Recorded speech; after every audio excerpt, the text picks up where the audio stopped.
Magandang gabi po. Kindly, no? Maraming papel ng papel ng kalaban. I have to, there's a saying in politics that you do not mention the name of your opponent, lest she or he may be remembered more than you, the candidate. But alam mo, I need time with you. Sabagay, total, this is the final rally. After that, you can have your long rest, lalo na sa mga kandidato. I have been there, and my campaign was nationwide, and it was not really very easy for me. But before I leave this ultra, I'd like to state two things which you might want to remember always. Total, mawala rin ako. I will finish my term, or earlier maybe, anong gusto ng Panginoong Diyos, or I may be still around to advise kung sino lang ang gustong makinig about politics and about public service. But may isa akong iniwan sa ninyo nga importante masyado. I'd like to say two things that you must remember. One is that we love our country. We want our country to progress. We want our children and grandchildren secured. We want to see a happy Philippines. Lahat tayo nag-ano ng ganong dream. But I said there are two things parang hadlang talaga dito. And I'd like to say that we must have law and order before we can really be a nation that is safe, a nation that is secure for our people, for our children, and for our country. Law and order, ang isa po, dalawa lang na ito eh. And if the Filipino would be assertive, wala talagang problema. That we must be freed of corruption in government. Pag wala ang dalawa, kalimutan ninyo, you might as well forget what we are really trying to toil, work on sa bayan na ito. If you have been there in the beginning, alam ko magsabi rin you run. Pero ako sa totoo lang, not really regrets, but something more than just like I may decide with caution. It's not an easy job. Kasi Inday, sinabi ko talaga, huwag kang pumasok dyan sa presidente na yan. Wala kang makuha dyan. For as long as there are parasites, and there are leeches, and there are people who can be bought, people bereft or totally bankrupt of their principles in life, talagang mahihirapan ka. It could be the media, they will destroy you. And it could be the other people who think every day how to get rid of you. So, it does not pay. You have to contend with itong mga bikoy, you have contend with this son of a bitch, and with the bitch in media, marami yan sila. And sometimes, pag tinamaan, nawalaw sila because truth will always be the truth. Ngayon, lumabas na ngayon, yung Bikoy na yan, at kung ano ang paninira nila, pati anak ko. Sabi ko, kung hindi mo matiis yan, putang ina, wag ka nang pumasok dyan. Talagang sirayan. But for those people na who are into it, I know. Kasi kung yung ang sweldo lang rin ninyo, yung sa publication ninyo, you are paid for the column, does not fit into your style. You live in lifestyle that gusto nyo nyo na makakotse, makabahay. Ano naman binibigay sa opisina ninyo. And then you have to go to itong mga bagay na pambababoy ng tao, kung ano ang isipin. And of course, soldiers who are also idiots and who think that they are, because they are soldiers, they know better than you at kung ano ang pinaggagawa. And that would be a warning to you. Magdalo, Trillanes, and Alejano, be careful with soldiers who are into adventurism. Like in other countries, magkudeta sila in Africa and they stay there for 5 years and they become billionaires overnight. And you have to have a hard time removing them. That's to take an international action, papasok ang Amerika, UN, just to bata itong dalawang ito. And remember, I really do not know. I love my military. I love my police. But be careful about military adventurism. Yang Trillanes na yan, pati Magdalo, Alejano, kung magsalita mo, akala mo graduate ng master. Kung makahawak ng dokumento, baski na double-decker silang, ito yung papel, without really knowing what's in there.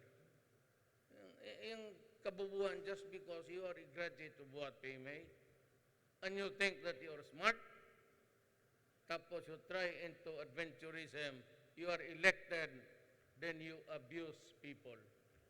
Patapang-tapang, dinadaan mo sa tapang, akala mo naman, 3 yung bayag mo.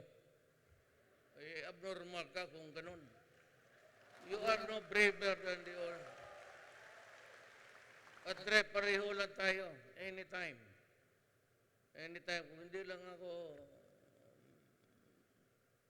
kung na mayor lang ako, pupuntahan kita sa bahay mo. Buhos ko yung kape mo sa mukha mo. Totoo. Anytime ako. I'm ready to go. I'm 74. And,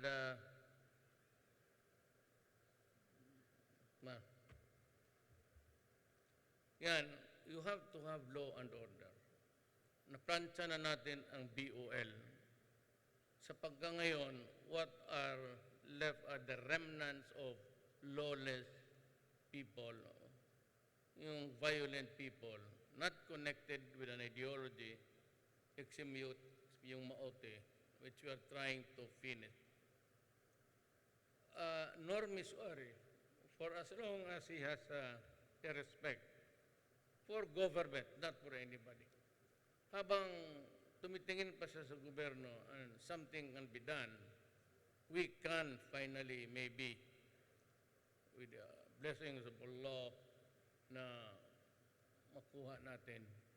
Then we only have to worry about the Abu Sayyaf. The Abu Sayyaf is one group which cannot be a partner in a negotiation. Di talaga ako makipag-usap because they kill, they destroy, and totally bankrupt ng morality. But I have a Muslim blood in me. Of course, I am neutral in the way I look at the Christians and look at pareho lang sa akin. I have children who are Muslims, who have married Muslims. Started with a Maranao, then married Iholojano, ngayon may apo ako na mag-asawa ng Maguindanao. So, but ako naman, not really a Roman Catholic, but I studied in a school run by priests. Tineo, for a while, then I graduated sa San Beda. So, do not look at me differently from the other. But itong Communist Party is also one. So we have many fronts. The Communist Party. Itong Communist Party na ito, I think, hintayin na lang natin na matapos ang natural life nila pati akin. Kasi matanda naman si Season, o kung kasing tanda ko siya, I'd be happy to go with him hand in hand to the mouths of hell. Hindi ba talaga kami mapunta ng langit? Talagang imperno yan. And mind you, sabi ng mga misogynist, ito si Duterte, pero talaga, it's a reality na ang pinakamaraming maganda sa mundo, diretso yan, kaya ng 8 diretso papuntang imperno.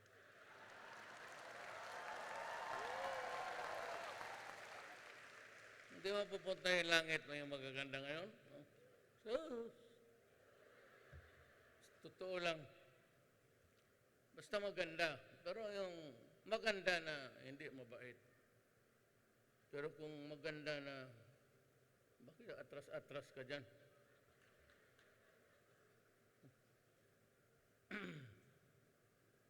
Manager ng Ultra, naniningil ng bayad.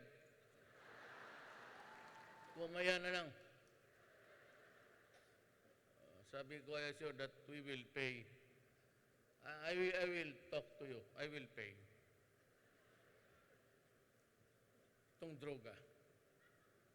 Ako ganito na lang. Para simple. If you believe in Bikoy, kindly vote for the 8 diretso. Pag may niwala kayo, doon kayo.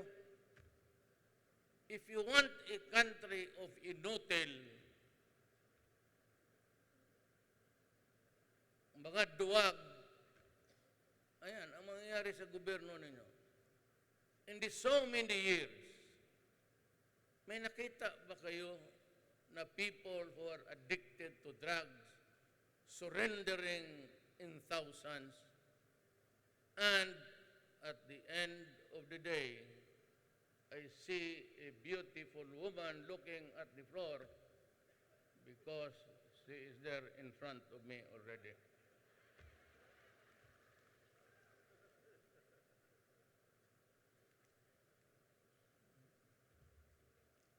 Saan nga tayo? Ano yung sinabi ko?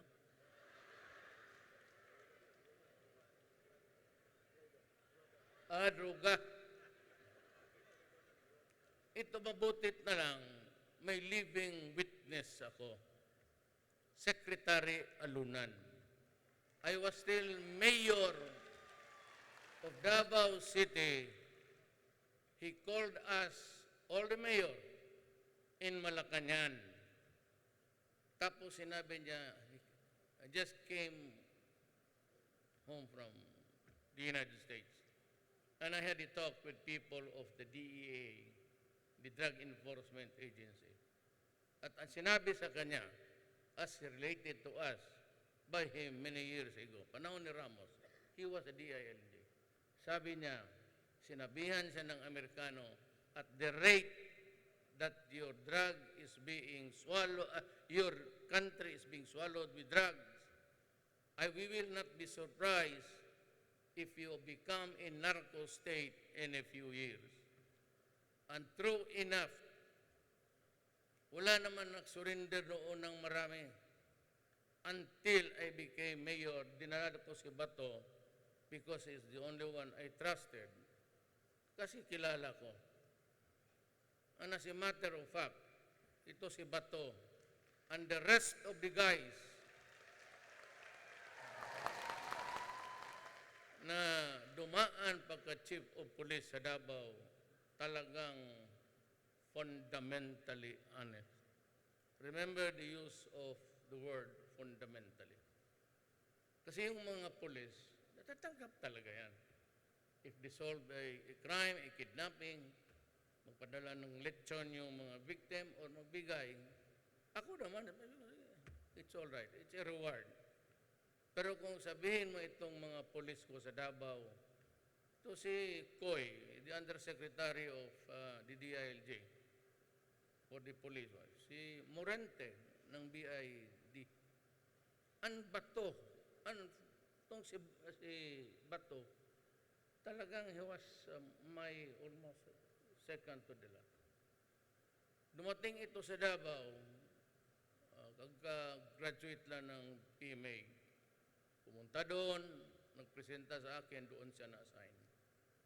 Eventually, he got married. Ako ang ninong sa, isa sa mga ninong.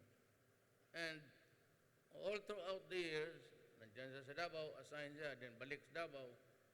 But he always preferred an assignment sa Davao kasi taga-roon siya. And the name Bato is really because ang lugar nila, his municipality,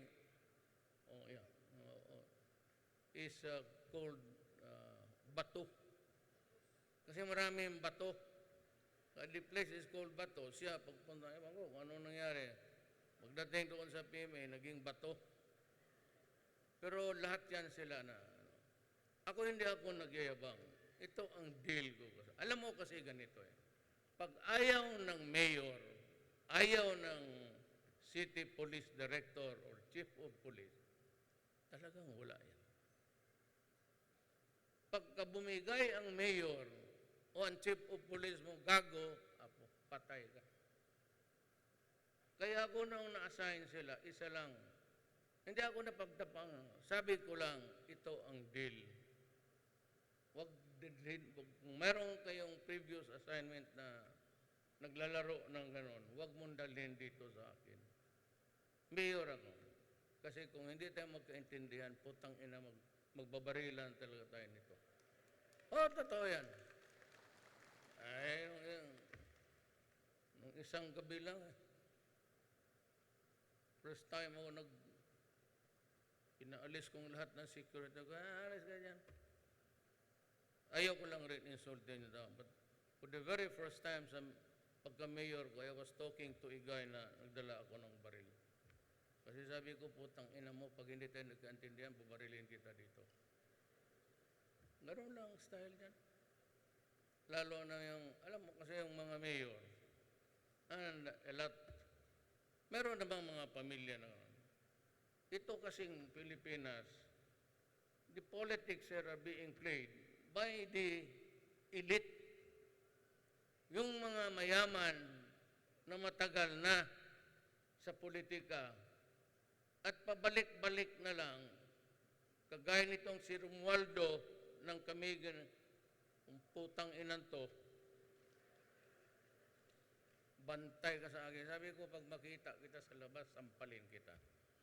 Even during or after my mayorship, paniwala ka, magtalagang iwasan mo, buto ka talaga sa akin. Yung mga gano'n na matagal na, from the grandfather to the father to the son, yung pagkampanya mo doon, ayaw kang paggamitin ng stage. Tapos yung electric mo, kaya gano'n yung iba, pinuputol yung electric. O sige, patay ka. Itong animal na ito, pinapalusot ko lang eh. But after the election, nagpadala yan siya ng lansone, pambawi. Sabi ko, itapon mo sa dagat yan. Padalang ko yan ng durian, pero saluid mo, itatapon ko sa iyo. Mga gano'n na klaseng politiko. bastos, you do not belong in politics. Ano. Bantay ka sa akin. Maasar ako, puntahan kita bukas, tangino. Do you want me to embarrass you before your constituents? Just let me know because I will do it. Puntahan kita dyan, mag-isa ako. Samahin kita sa impyerno. Time for us to rest. Itong druga, pag hindi ito natapos talaga.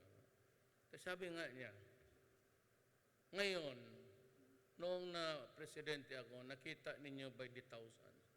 Pati mga police generals involved. Ang naman involved naman, ang police, putang ina ito mga police gago. Ang police, di Roja, sino yung putang ina nga? Garbo. May mga RD doon palagi. So, hardest hit ang Visayas, Cebu, Bacolod, Iloilo. Yun si Udikta, patay na.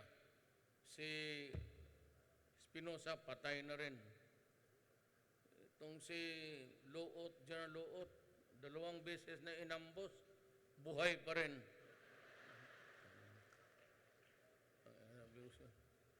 Kabugok naman ninyo ay. Alam mo, sabi ko, ganito yan.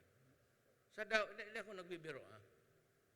Life is a passing fancy in this universe. Pero ako dito, I have my own universal identity. Basta ganito lang kami sa Mindanao. My father is Cebuano, but my mother is Maranao. Mahal ko ang bayan ko. I love my country. Kaya, sinabi ko noong na mayor ako, I'm going to build a city that will be comfortable to you. I will return the streets, the plazas, public places. Ang sabi ko sa mga police, chief of police, ask your daughter and wife to go around the city and they come home unmolested, unbridled by any whatever disturbance, robbery, or rape. They come home happy. That is the standard I want for you to do. Ngayon, napunta kayong Davao, ganun talaga. They are walking around free. Hindi ka maglalakad sa daan dyan pagka alas 12, curfew na. Ginusto ng tao eh. Kasi noon, alas 2, binaba ko ng alauna, dumating itong butangira na mayor, nagbubugbog ng sirip. Sabi niya, ngayon, alas 12 na lang. Kaya mag-order ka sa Davao, tatanggalin niyang ano mo. Because doon, at 12 o'clock, sarado talaga. Yan, nagustuhan ng tao. You don't fuck with drugs there. Otherwise, matagal. Sabi ko, do not destroy my city because I will kill you. Nung presidente na ako, sinabi ko, do not do drugs in my country. Do not destroy the young of my country, our daughters and sons, because I will kill you. Yan, that statement is directed to the human rights. Putang ina, uubusin ko talaga yan, tignan ninyo. Huwag dito.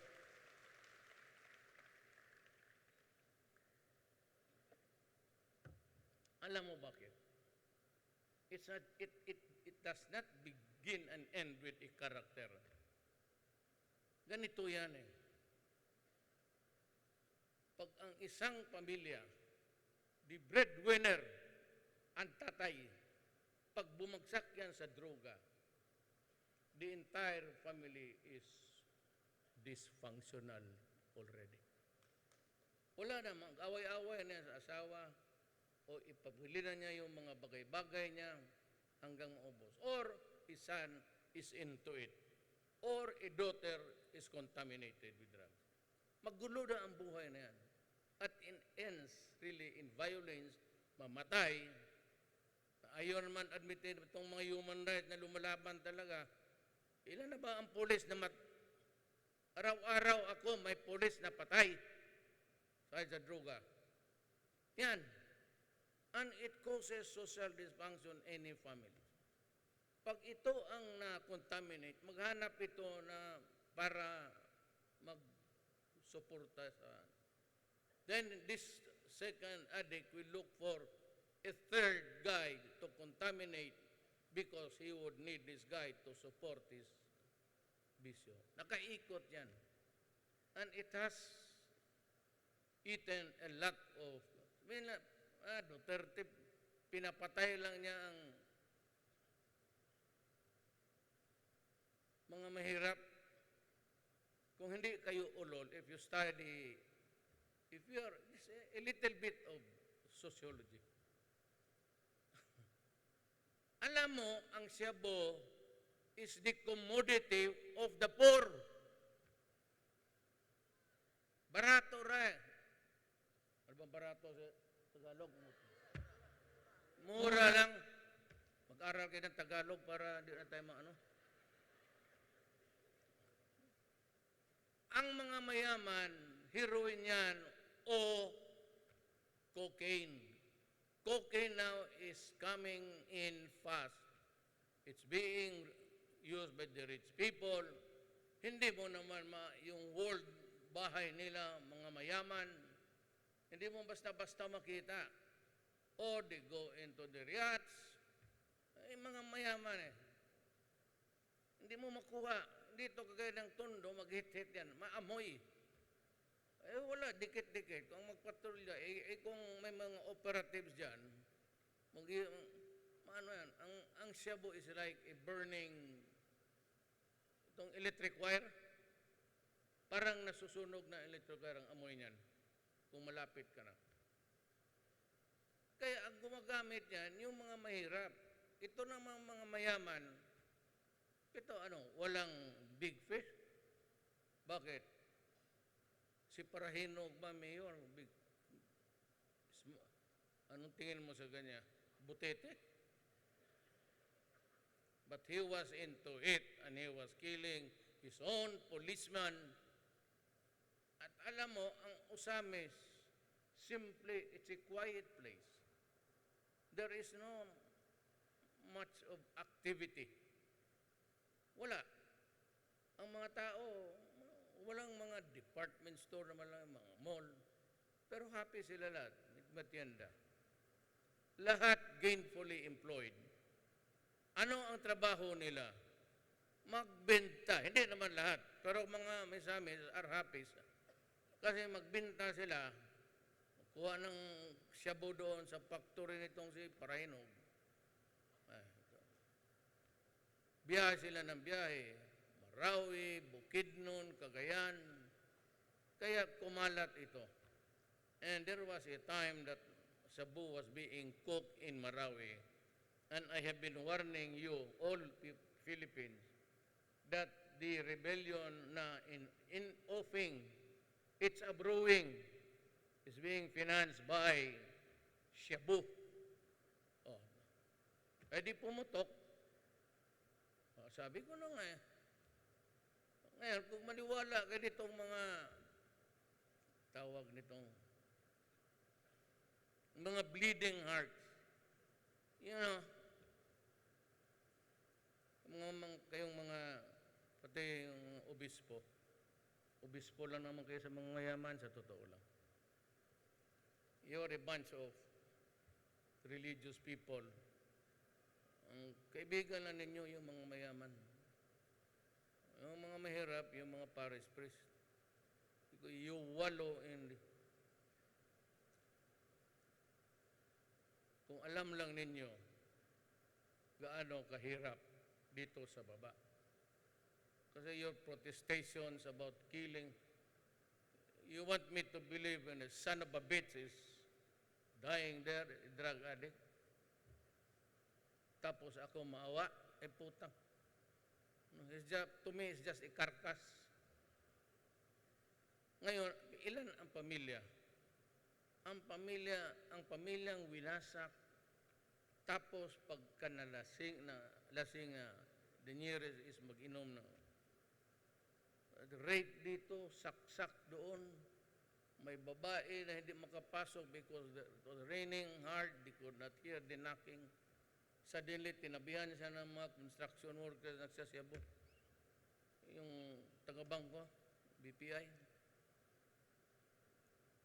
Yung, even baski sabihin mo, even one injustice na ganun, even sabihin mo na it could not compare to the dimension of how many were killed, I don't give a shit. Injustice is an injustice. Kahit ang taga-ombudsman, Buntis, she was a prosecutor there. Sinaksak, nagbili lang ng buntis. Ay yung sa Bulacan. Pero patay na yun lahat, ha? Patay. Patay talaga lahat yan. Nirape niya ang nanay na bulag, nirape yung daughter-in-law, yung anak na 14, pinakialaman pa yung 1-year-old sinaksak sa dibdib. Pagka ganon, Adre, wala na tayong pangkalan. Wala tayong, wag mo akong takutin yung kurte-kurte, yung ICC na, ICC. Para kayong buang dyan. Tinatakot pa ako ng prosecution. You're a shit. And I will not allow myself to be judged. Sino? Yung mga puti. Putang ina ninyo. Bakit niyo ako dalhin doon? Why should I face judges who are not? I don't even know anong trabaho mo, yawa ka. Tapos papuntahin mo ako doon. Pati yung prosecutor ninyo na itim, yung malit punta dito kasi mag-investigate. You do that and I will arrest you. Ipapahuli ko talaga. Honestly. Ipapahuli ko because you are not a sovereign part of my country doing a sovereign function, investigating people for a crime. Bakit ka magpunta dito mag-investigate? Tapon kita sa bintana. Tangina. Umawa pa yun. Bakit ako? Di ako maniwala dyan. Kaya yung, tignan mo yung una, pagputok niyan. Pag ICC, lahat mga abogado ba, constitutionalist, sila, ito nung, putang inan to. Itong taga-Cagayan, sabi di, constitutionalist. Puta, ibig sabihin nung mas bright ka pa sa akin. Hinayaan ko lahat. Di ba may buwan nandiyan sila, extrajudicial killing, ipakulong si Duterte. Hinayaan ko lang. You know why? May depensa ako. Not even sa cabinet may nag-advise sa akin nga ito ang akin lang yun. Nandiyan sila sa Alpanelo. Pero may tinago siya. Sabi nila, ganito ang presentation, you cannot prosecute a sitting president. Sabi ko, sige lang. Sige lang. Tapos ako, imbestiga ako dati ni Dilima sa Davao. Tapos naging, Secretary of Justice. Inimbestiga niya ako. Pagkatapos, naging senador, imbestigahan niya ako. Lahat. Dinaanak. Naging cabinet member siya, tapos naging Secretary of Justice, tapos naging senador. Inimbestiga ako. 4. Walang masabi. Ngayon doon sa prisuhan, ako ang ginasulat, Duterte, Duterte, Duterte. Ikaw,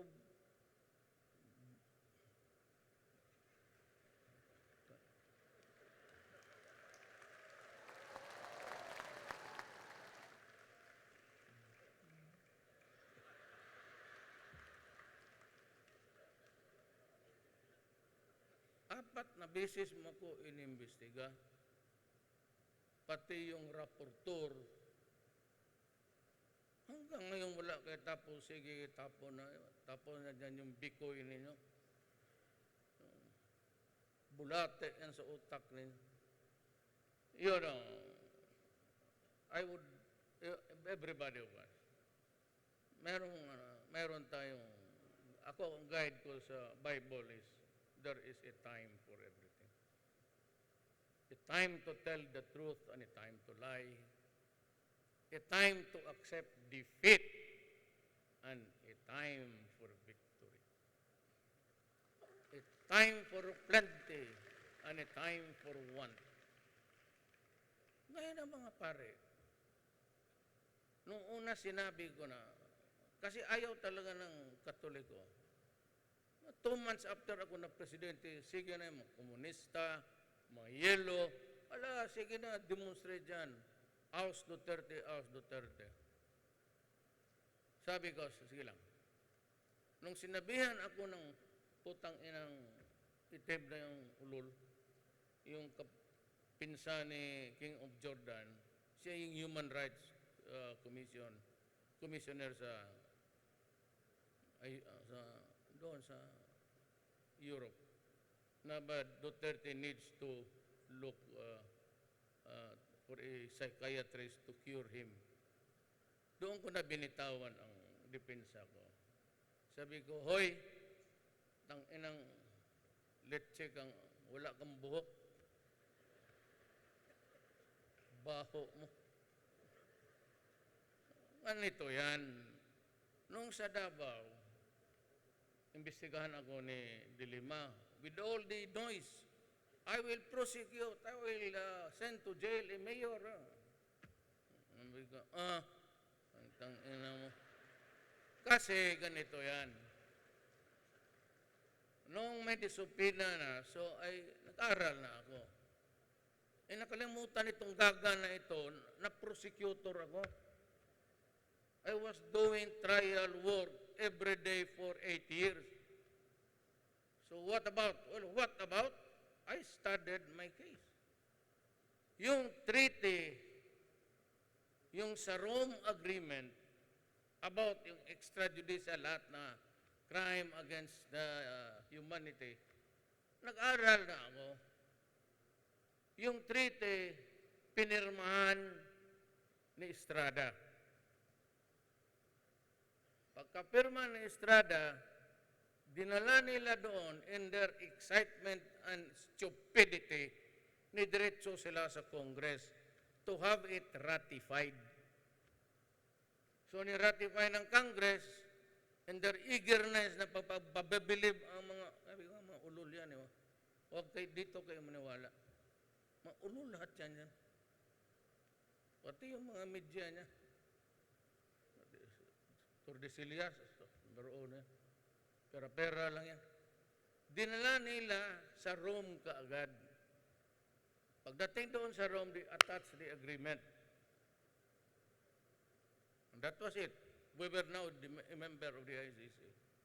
Nung binasa ko, tinignan ko yung history from Congress. Sabi ko, was this published? Inutusan ko si Bong sa Bureau of Printing. Tanungin nila kung pinablis ba itong para sa Rome Agreement. Wala. Yun ang sikreto na tinaguan ko. Nung nagka-inita na, sabi ko, hoy, mga ulol, yung mga constitutional sila, Lavinia, saan ba kayo nag-aral? You think that you know better than I am? Pareho tayo abogado, buang. Mabuti pa nga ako na 75 lang. Hindi ako constitutionalist. Constant companion of.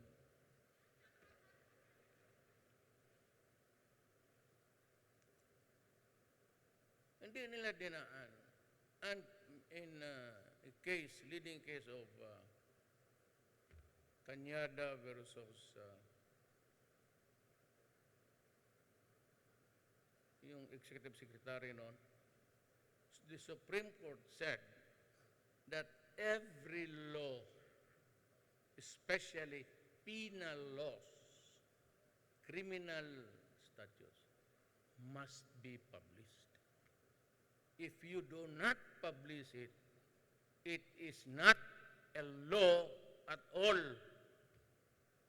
Parang walang batas.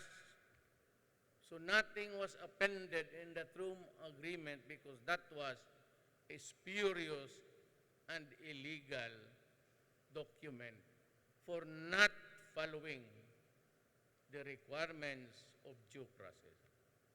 Kasi may konstitusyon eh. No person shall be deprived of life, liberty, or property without due process of law. Now, ilipat natin yan dito sa akin. Ano? Meron bang due process? Wala. Bakit? Hindi nila pinablish. Sabi ng Korte Suprema, kasi yung publication puts everybody on notice constructively. Baski hindi mo nabasa na may batas na kasi pinablish na.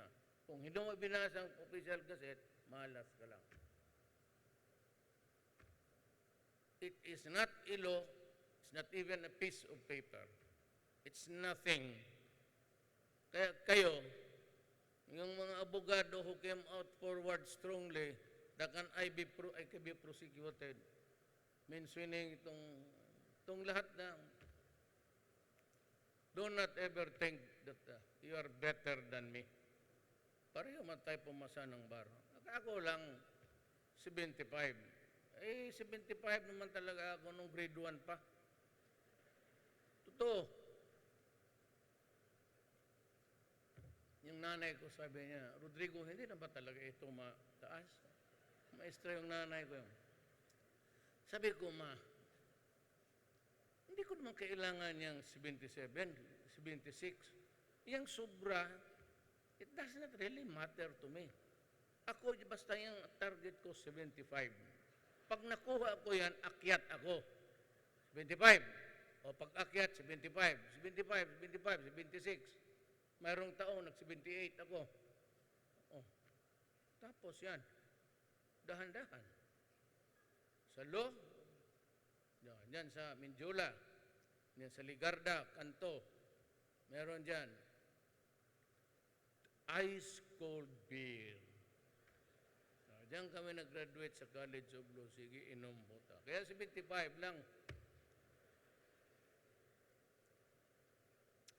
Sabi ko, mag-aral tayo, pero mag-inom tayo. Tapos, pagkagabi, ang girls,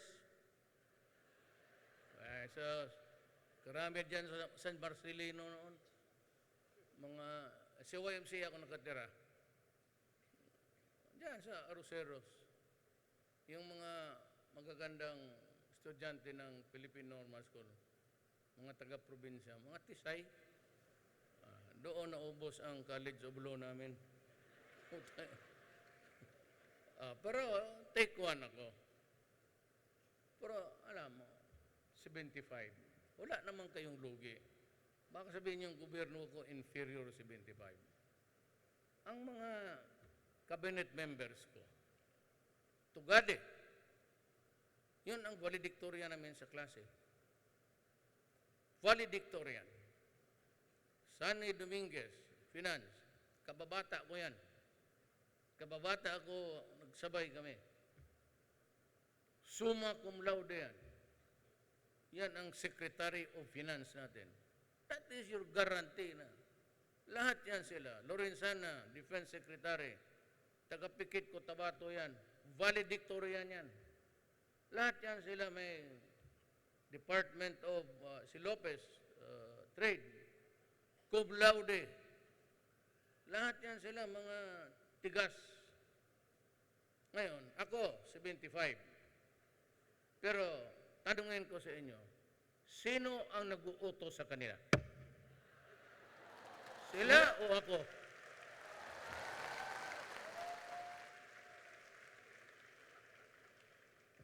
Tang-inang yan.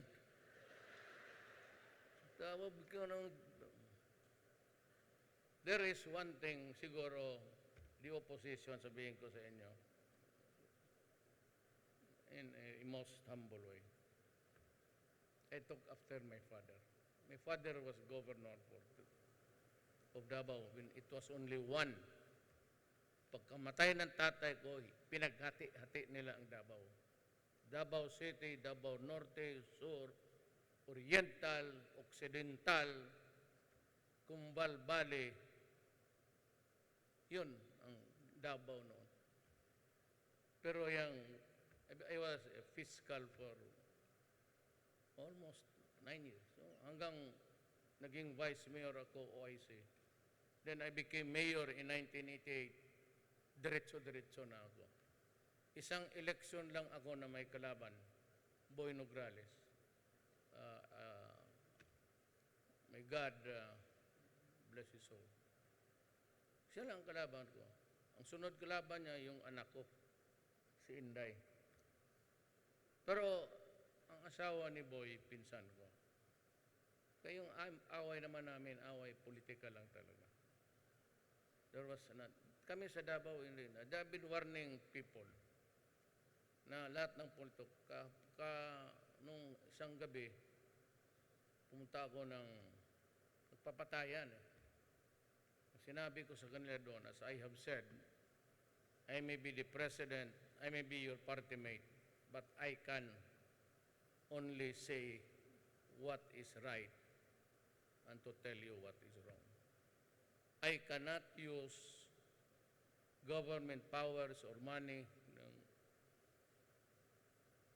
Sino yung mag-abuso talagang ito. Sabi ko sa military, pati police, stay neutral.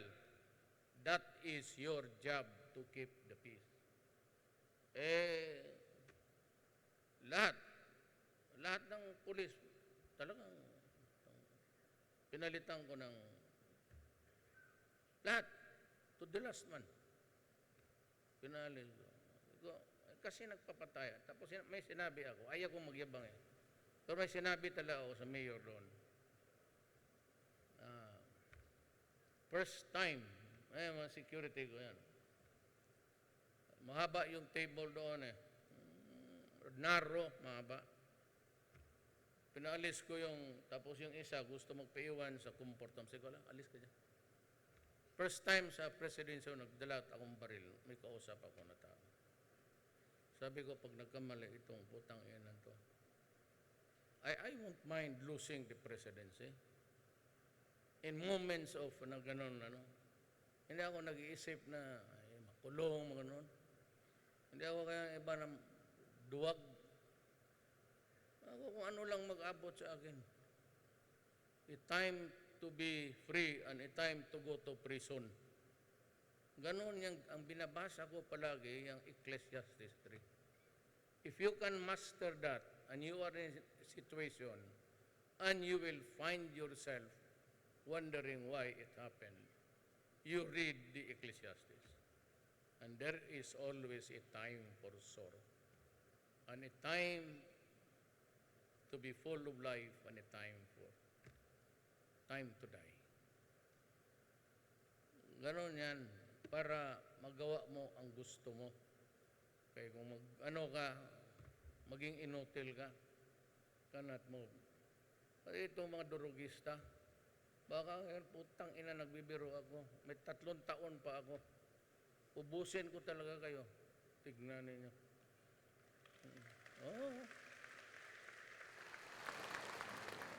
Palakpak kayo dyan, baka na kayo pa ang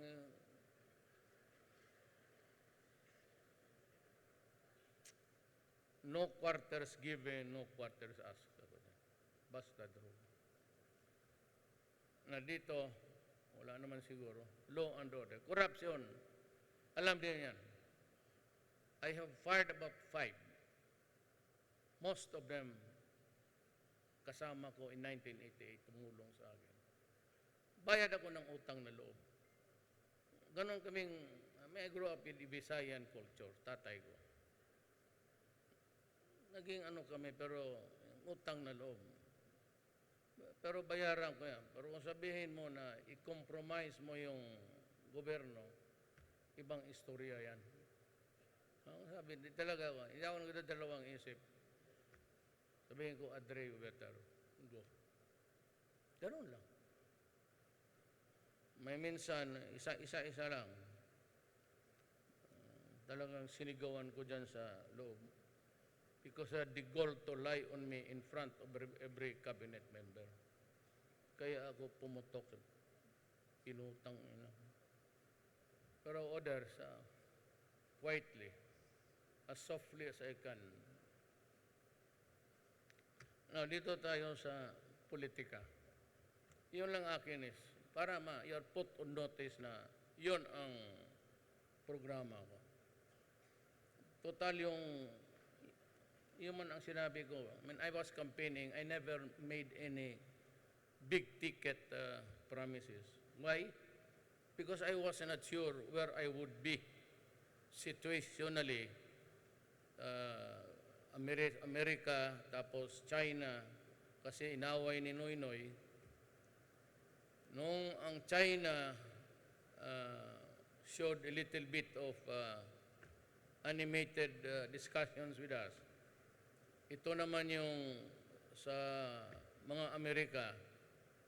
At the last hour na binili natin yung armas because we needed it sa Marawi, it was a brewing. Presidente ako, yung mga pinsan ko mismo sa Lanao del Sur, tumatawag na sa akin. Sabi, pinsan, nagpapasahan na sila ng armas dito, harap-harapan.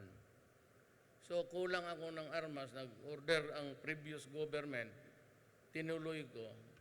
But the Americans, for all of their whatever, somebody stood up in Congress, objected to its delivery. Kaya ako napasubo. So I went to China to explain. I was received well. Sinabi ko ang problema ko, sabi nila no need to pay. We will give it to you for free. Pumunta ako ng Russia, naging ako. Nagkaibigan kami ni Putin. Sabi niya, no problem. I'll give you plus some other things. To this day, I have not heard Putin or President Xi Jinping ask something in return. Ni toothpick, wala. So, alam ninyo, presidente ako, hindi ko man subag-ticket. But then China came in and made friends. Kaya sige. Yung EDSA sana was one of my promises. 5 lang yun eh. Crime, droga, anti-graft, then sabi ko, yung mga farmers unahin ko. So when I was campaigning, I promised them that itong irrigation, nagbabayad ang mga farmers, sabi ko, for free na yan. Ginawa ko nung na-presidente ako. Wala akong kasi hindi ko alam eh. Nung nakaibigan kami ng China, din alam ko na there was relief in sight. Kaya salamat. So ngayon, kaibigan, you see the little things that are being built there. And hopefully, hindi mo matapos lahat. It takes a long time to finish those things. Pero at least may makita na kayo. Eh kung yan lang naman ang kaya ko sa buhay, di wala akong magawa. Pero yan talaga ang totoo. Huwag kayong maniwala kayo sa kanila. Sabi ko, doon na kayo sa kabila. Because I need men sa Senate. Kailangan ko ng mga tao na hindi, mamaano yan sila, but di-delay. Kasi ayaw, yung iba kausapin pa, gano'n. Eh kung magsabi ito, ako gano'n eh. Ano ba, legal ba to? Pag magsabi yan sila, sige, go. You know, there is one thing that I'd like to share with you. And I'm not trying to pull any chair. There is not a transaction at all involving public or private funds na kontrata o whatever there is activity in this government. Hindi yan umaabot yung papel na yan sa lamesa ko. It begins and ends with sa kanila. Tolentino, talagang hanggang dyan lang. Kaya kung kayong mga oposisyon, sabihin ninyo, ikulong ninyo ako ng korupsyon, good riddance, wala kayong makuha sa akin. Kasi umiiwas ako. Ang aking kinukuha is 200,000. Yan ang sweldo ng presidente.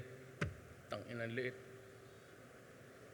Totoo talaga. Kung alam ko lang ganun kahirap, bagay libre ka bahay, bards ako. Kasi doon ako nakatira sa, hindi naman ako nakatira sa Malacanang. Empleyado lang ako dyan. I am just a government worker.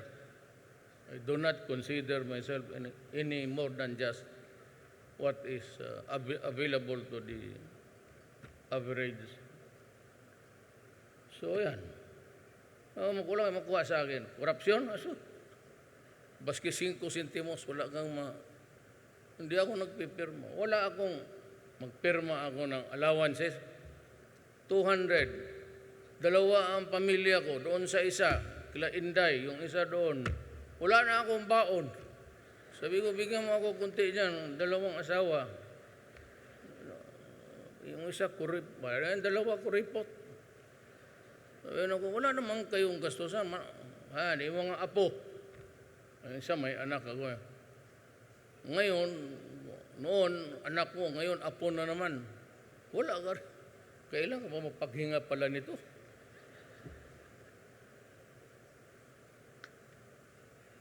Hindi naman kasi lahat ng anak mo doing well. May iba, iday. Pero yung iba, ayaw magtrabaho. Ganun lang ang buhay. Ito sa totoo lang ha. Kaya mataas to, pero pakinggan ninyo. Every 3 years lang to eh. Para malaman ninyo, bahala na kayo. Ako, hindi ko kayo kinukubutuhin ninyo ako, pilitin ko. Pakinggan lang ninyo ako. Marami na akong said a lot of things na I'd like to add something that is of what we are here for. Yung akin as president talking to his constituents. Sabi nga nila, huwag banggitin, maruhas. What's in the name? Yeah. Is what? President, Lolo, and his father. So what about it? Siya. Anong binigay niya sa bayan? Maruhas, panahon ni Aquino, Trade Minister. Panahon ni Gloria, Trade Minister. Tapos Aquino naman, DOTC, tapos DILG. Anong ginawa niya? Hindi, prangka-prangka lang. Popular man si Rojas. I am not saying na mas mahusay ako sa kanya. Watson yun graduate eh.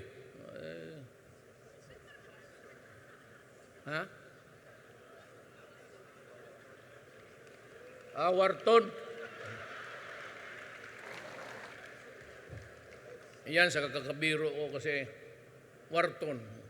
Watson, marami yan ngayon. Kasi sa Davao. Alam mo kung bakit ako ito? Ako when I always say, kailangan mo ng reference. Ako, when I took my oath of office as mayor in 1988, tinanong ako ng media. Yung wala ka kung sabi ko, the party that I am with now will be the party that will be with me when I retire. Tatay ko, ganun. He stood to his ground. He got rewarded, but that's a long story. Itong batang ito,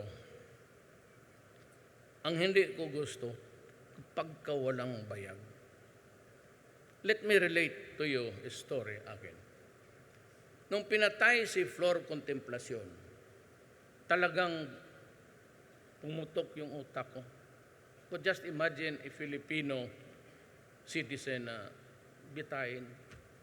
No, you could have just sentenced her to life imprisonment, baski na forever. Why do you have to hang a Filipino pagkasakit yan? So yung araw na yon, paglabas ko sa kwarto ko, nag-iyak na yung mga, siyempre yung mga ano niya, simpatya niya, yung mga helper ko. Sir, Bisaya. Sir, gipatay yun nila, sir. Sige lang. Tawagan ko, opisina ko. Si Ibasco, running for governor sa Bohol. Sabi ko, magbili ka nga ng tela, kopyahin mo yung flag ng Singapore.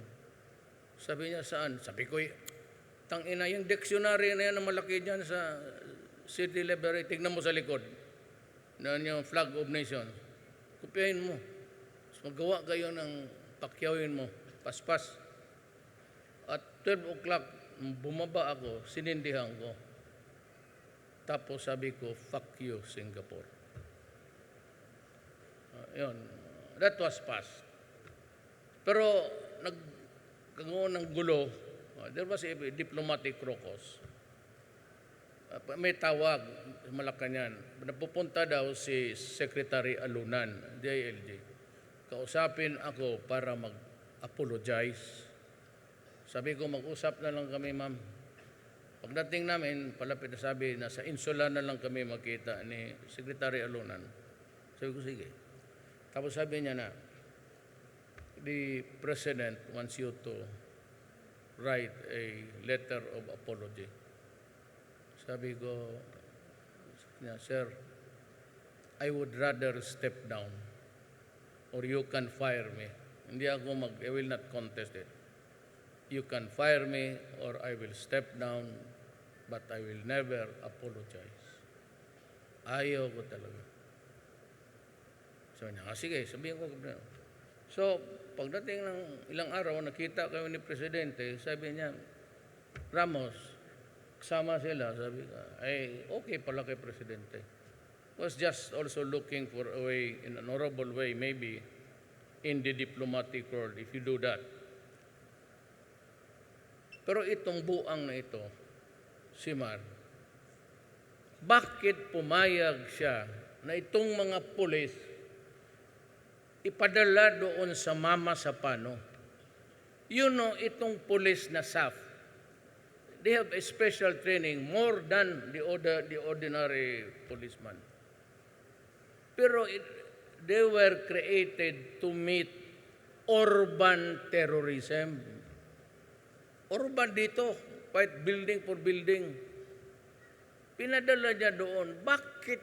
Ang una-una, the biggest mystery until now, and nobody, it's always in the minds of Purisima, Rojas, pati si Kino. Bakit nila pinadala ang mga pulis? May training ang komando. They were not familiar with the terrain, the topography of the place. About 6 kilometers away, nandoon yung 4th Division ng Army. Dito ako galit sa kanya talaga. Ang una, bakit di siya magsabi, Mr. President, bakit ang pulis ko padala mo? Bakit yung Army, yung pulis ko dito lang yan sa... I mean, hindi ako nagko-compare. Pero ako, sabi ko kay Presidente Ramos, I will resign. Or you can fire me. I will not contest it. But I will never apologize. Ito buang na ito, buhay na mismo. Alam niya madidisgrasya eh. Ako nung nalaman ko na sabi ko disgrasya, ubos yan. Because they were not entering a camp. They were entering a barangay, a big barangay, the territory of the MILF. Doon sila pumasok. Paglabas ng to the last man nakuha, gabi na alas 7. Anak ng puta, puro patay lang. So sabi ko na nga. And I know because I was in Zamboanga. I was there to talk to Itausog, mga pinsan ng mga anak ko na Moro, eleksyon tatakbo ako. But yet they invited me. So pumunta ako sa Andros Air Base. Ako pati si Beng Climaco. Bong. May isa pang opisyal. Pinatawag ako ni Presidente Aroy. Di pumunta ako doon. Upo kami. Ding sa, good evening sir. Upo na siya. Tapos maya-maya may note na lumalama. Tumitindig silang dalawa. They did it about 3 times. Diyan sila sa likod. May space diyan siya. Sige sila istorya. Pero yung mukha nila sira na. Yung nature. Sus Mario Joseph. The whole day, ni isang tao, dalawang tao, walang reinforcement.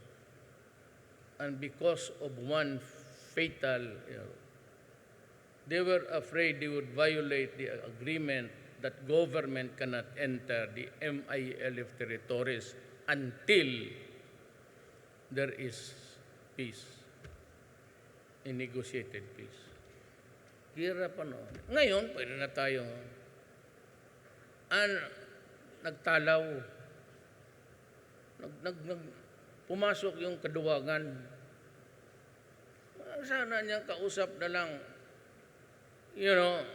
Ayaw ko na lang sabihin. Siyempre, dala. Pero ako, I will not allow. You call one more and I will go in. Tao ko yan. Kaya hindi ako believe kayo. Kung yan ang naging presidente ninyo, patay kayo. Hanap ka presidente, magsabi mo, putang ina, patayin mo yan. Kaya nitong ulol na ito. Tapos ikaw, presidente ka, ayaw mo pumunta ng hulo, ayaw mo pumunta ng kasi matamaan ka. Kung ikaw magpresidente, mayor, ganon, expose ka sa tao, pag takot kang mamatay at takot kang pumatay, huwag kang tumakbo dyan, hindi. Philippine political contemporary situation. Ganon talaga. Hindi yan sabihin mo na maday. Hindi yan patapang-tapangan. Well, just stand your ground. Dito ako, nandiyan ka. If you do not move, it will result into something else. Bahala ka. Kasi ako, preparado. Tapos magsenador na naman. For what? You have shown us everything that you could dish out. You've been so many places here and there. Kung yan lang ipakita mo nyo,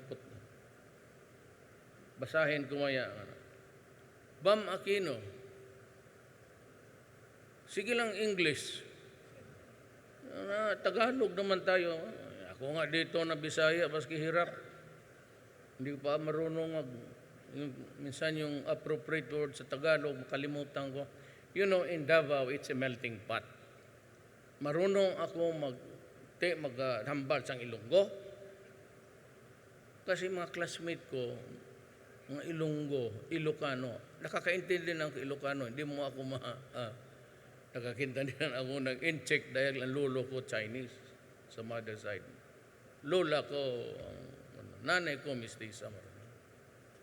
Marunong rin ako magsalita ng yung native Dabawenyo tongue. Kaya kaming yung lalo na yung mga anak namin, hindi nyo maintindihan. Kasi pag makausap mo, though it's not their fault, they go in and out of Tagalog, pati Bisayan words. So, hindi mo makuha lahat. Pinaghalo-halo na ng mga anak namin yan. That's why yung prejudice sa Bisaya, medyo nawawala na. Kasi yung manang dahilan rin. Yung dahilan na, alam mo noon sa eleksyon yon, sinabi ko, ito namang media na ito, kunwari nilabas, nagyayabang ako. Yung biro-biro na Bisaya. Ako may kasama ako sa eskwelahan. Binaril ko talaga sa loob ng eskwelahan. O yung slur na Bisaya. Bisaya, bukid niya. Ganon. Putangin ako. Atong mga Bisaya, alis kayo. Itatatlo lang kami Bisaya. Sabi ko, pag tinamaan mo ako po, babarilin kita. Kahit tinamaan ako, binaril ko.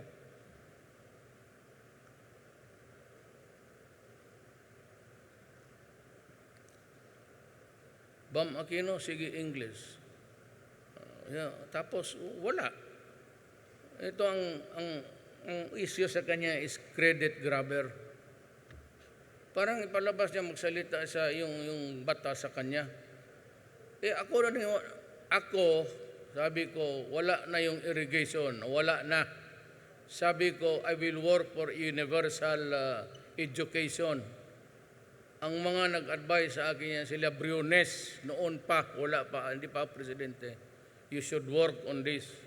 Yung sekretaryo ba na ako? Tapos sabi ko, yung sa ospital, wala na. Alam mo ba yung Philippine General Hospital, PGH? Nalaman ko yan na sabi ng mga tao, pati daw mga intern yung nagpapractice ng doktor, magkukontribute yan sila ng pera para lang makabili ang tao ng medisina. So tinawag ko, bago ako presidente, tinawag ko si Pagcor. Sabi ko, alin ka nga Pagcor? Sabi ko na, may pera ka pa? Siya meron. Tinawag ko yung doktor, yung staff ng PGH. Sabi ko, ilan ang ano ninyo yearly medicine? It's about 64 million. Kung magkasya, lang sa sahod. 64 million. Sinabi ko sa kanila, kung bigyan ko kayo ng 100 million, okay yan. Sir, makatulong na yan. Yearly, sir, no. Monthly, 100 million kayo. Totoo, utak kayo ng PJ. Kung ano kayo punta dyan sa ospital ng mayaman, di kayo nakakabayad dyan. Kung medisina lang meron, hindi ninyo maubos yan. Kaya maghanap kayo ng sakit para maubos yung pera dyan. Totoo, 100 million yan sila. Ang Philippine veterans, 50 million a month. Ang AFP Center, 50 million a month. Hindi na nila maubos yan. Kaya inuuna ko talaga, hindi ko lang pinagyayabang. Pero ayaw ko magbandera. Pero gusto ko rin malaman ninyo kung anong ginagawa namin. Ito katagal-tagal na itong mga, yun, hindi talaga naisip nila yan. Sige lang itong mga Gary Alejano, Jesus Mariusep, ang pagong na maya. Ito, kala mo kasi nakagraduate ng military school, kala mo sinong sikat. Walang alam. Tapos, yan lagi ang mahirap. Be careful with soldiers who are into adventurism. Yan ang mga classic magkudita ng mga diktador. Alejano. Walang alam. Ganun din kay Trillanes. Makahawak ng dokumento, akala niya yun na. Yung Xerox copy, ibandir na yan. Putang ina, yung Xerox copy. Hindi ebidensya yan. Makahawak lang Xerox. Ito. Ito yung reckless. Alam mo ginawa nito? Nandoon sa Makati, nagwala. Tapos nagpunta ng Peninsula, nagkain, inubos ang steak. Natulog doon, tapos dala yung mga tuwalya, pati yung mga bedsheets. Pagka na lang, magdalo sa utot ninyo. Kala mo, kung mag-asta, kala mo sino? Magtakot ng kanong pare-pareho. Hilbay. Si Florin Hilbay. Kayong mga bakla, sino may bakla dito? Sige, totoo. Okay mo ano? Totoo. Sinong bakla? Sige, ako totoo. Ako, bakla ko noon. Oh, bakla man ako noon.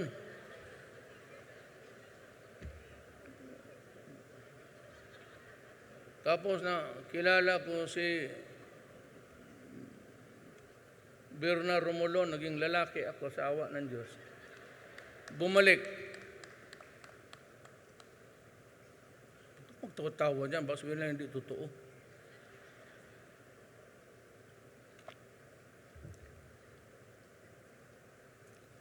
Aaron Tanyada. Look at this guy. We elected him as Senator of the Republic of the Philippines. He was getting his salary from government. Anong ginawa niya during his time? Most of the time, he was in court defending the communists. Yung mga kalaban who would oust us from government, yun ang dinidipinsahan niya. The enemies of the state. Tignan mo kawalang. Ang tatay niya, nationalist. Hindi communist. Tanyada was a very good lawyer and a thinker. Ito si Aaron, he lost his way while going to the market. I don't know, but anong nangyari itong taong to? Walang ginawa kundi magdepensa ng makalintal. You think he is good for the country? Have you seen him defend a poor man dyan sa korte? Did you ever hear him talk about what ails this country, lalo na sa mga pobre? Mga kliyente nito, election lawyer to mga dato, mga mayaman. I have not seen him defend a poor man.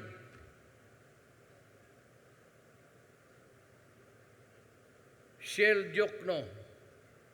Ganon rin. Sige lang salita. Sabi na, tinanong siya, anong nagawa ni Duterte sa iyo? Sabi niya, no smoking.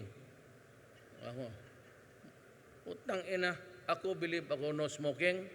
Kung ikaw ang mayor, makaya mo ka tayo no smoking?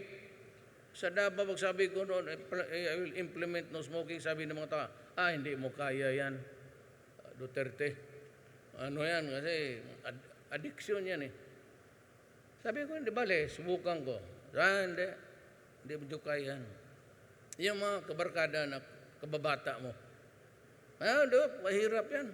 Nagnigarilyo sila. Sabi ko, sige, subukan natin. Sabi ko, no smoking. Pinakain ko yung putang inang foreigner. Kainin mo yung sigarilyo mo. Pasabugin ko yung bayag mo, litse ka. Pinatungan ko ng 357. Tapos marunong sa baril. Kinak ko talaga eh. Yung hammer. Putla siya. Simula noon, Davao. Sa labas, kainin mo. Putang ina, kainin mo yan. No smoking. It's healthy. Do you think, bakit ang cancer may tama ang asawa pati yung bana? Kasi kami hindi lang asawa. May bana is sa amin is the husband. Asawa is the wife. Sa mga opisina, tingnan ninyo ang statistics noon. Cancer. Pare-pareho ng mga empleyado pati yung mga lalaki. Why? Because of the second-hand smoke. Kaya ang asawa mo pagka nag-cancer, mo sabihin na, iyo yan. Lalo na yung mga style noon. Tatay ko. Tapos, dyan sa ashtray. Puno. Kaya alam ko yung tatay ko, mamamatay talaga ng, sabi ko ito, patay. Mabutit na lang, nanay ko, medyo, maranaw eh. She lived until 97 years old. Tatay ko died at 56. Yan, sigarilyo. Pagka may gusto akong pero wag na lang.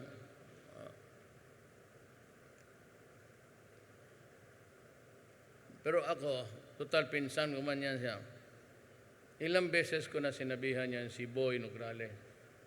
Pigo Boy, at the rate that you are burning both ends of the candle, tatamaan ka talaga. The usual kasi na ay, gano'n ang buhay. Kung saan lang tayo abutin, bagay. Naging speaker siya, but bad case of emphysema, pati cancer. Kaya kayong manigarilyo, mas mura man kung bilhin mo in advance. Mas mura ang sa memorial, kaya kung bilhin mo dyan na, mahal na, ang putang ina. Pero kung bilhin mo ngayon, kaya nga tinawag memorial plan eh. O kaya kayong manigarilyo, sabihin ng asawa ninyo, love, magkuha tayo ng memorial plan. Kaya sabi ni Duterte, sigurado ka talaga kung hindi ka masagasaan bukas. Sigurado yan. Wala. Ngayon dito tayo. Sus, ginawaan pa ako ng speech, Kawawa naman sa bagay. 2 pages lang. Believe naman ako. Kawawa naman kayo, naghintay kanina pa. Now, para baka nagdyan yung kasama ko sa staff, sulat, ikaw? Ayaw ba magtingin ang pulis? Ikaw? Basahin ko na lang, kawawa naman. Now, more than ever, the Filipino nation needs us to chart a course of its future. Let us not waste this chance to shape and secure the future of the Filipino now. Thank you at mabuhay ang PDP Laban.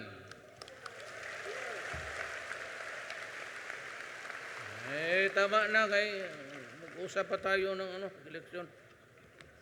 Nasaan na yung yawa?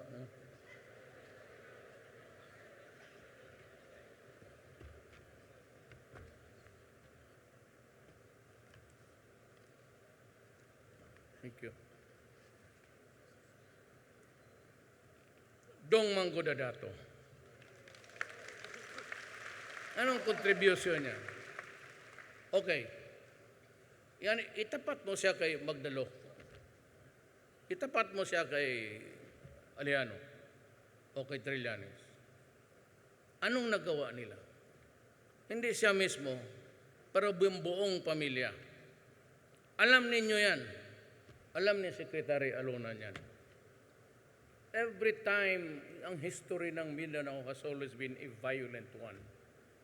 And every time, we always try to, mas tawag natin, masakiin mo lang.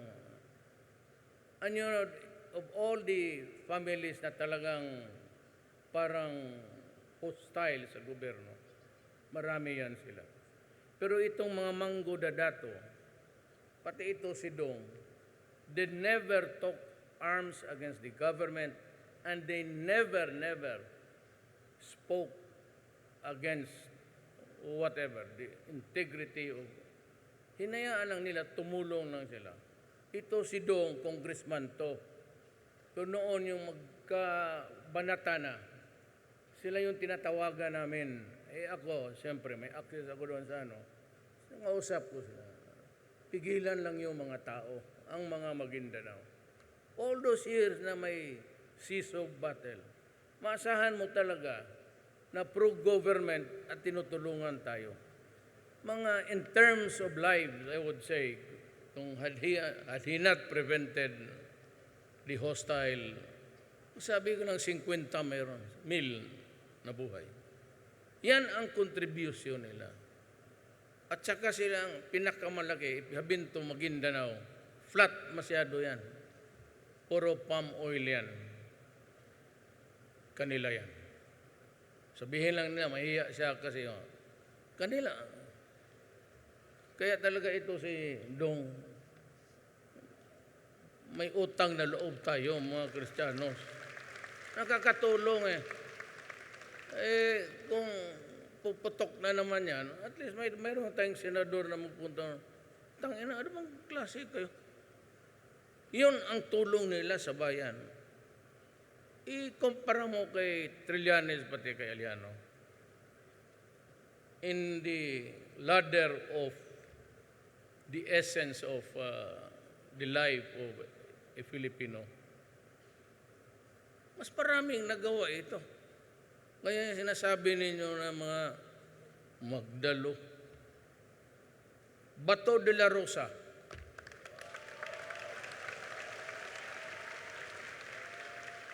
sabi ko, wala akong chief of police o city police director. Maniwala, magtanong kayo ng taga Davao na may police ako. Behave ang police doon. Walang checkpoint doon. At ako, ito, nakikita. Nanampal talaga ako ng pulis. Totoo lang. Sipa. Pero yan sila, sinabi ko talaga. Wag. Pero ang suporta ko nandyan. Mga pulis nagkasakit, mga pulis nagkakaso. Ako yung magbayad ng abogado, ako pa magbayad ng take-home pay nila. Because at the time na mademanda yung mga pulis, wala nang sweldo yan. Wala nang kainin ang pamilya. Wala nang bigas, wala nang panong. Kaya ngayon, marami nagreklamo, bakit mo naman dinoble ang sweldo ng pulis, pati mga army, military? Tandaan mo ha, tayo, expectancy rate natin makauwi, it's almost 80, 90 safely. Itong pulis pati sundalo, paglabas ito ng kampo, paglabas ng bahay, basta matino lang putang inang pulis na yan, wala kang, there's no way of saying that they will come home alive. Kaya nasasaktan ako yung atake nila dahil extrajudicial killing. Ang mga pati pulis ko, ini-extrajudicial killing ng mga animal. Kunukuna ng baril. Natuto na rin silang pumatay talaga ng pulis para makakuha lang ng armas. Yung pulis nagtatalikod dyan. Pagka nagkaisa yan, putok. Kaya sabi ko sa mga pulis ko, tangina, be careful. Be careful. Yung mga army, wala yung mga sidearm.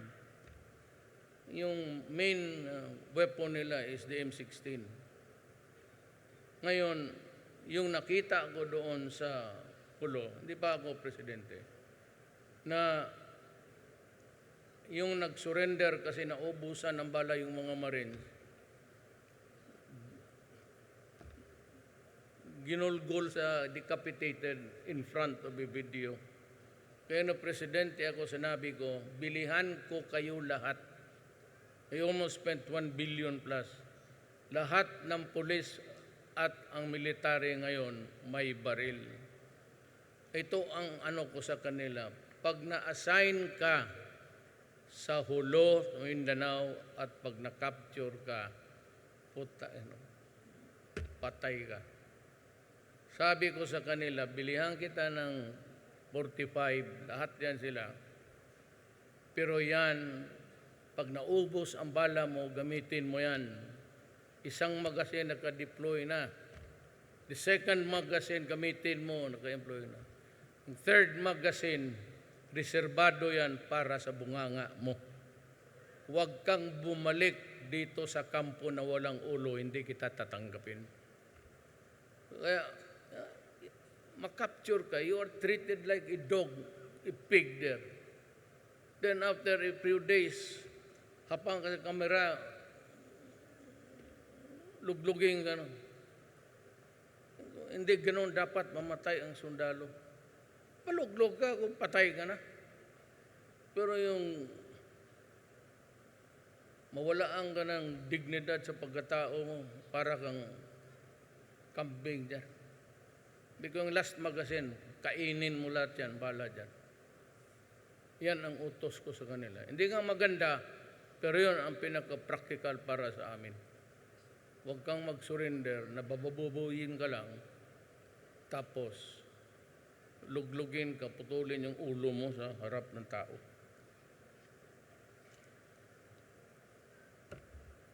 Bato de la Rosa, Bongo.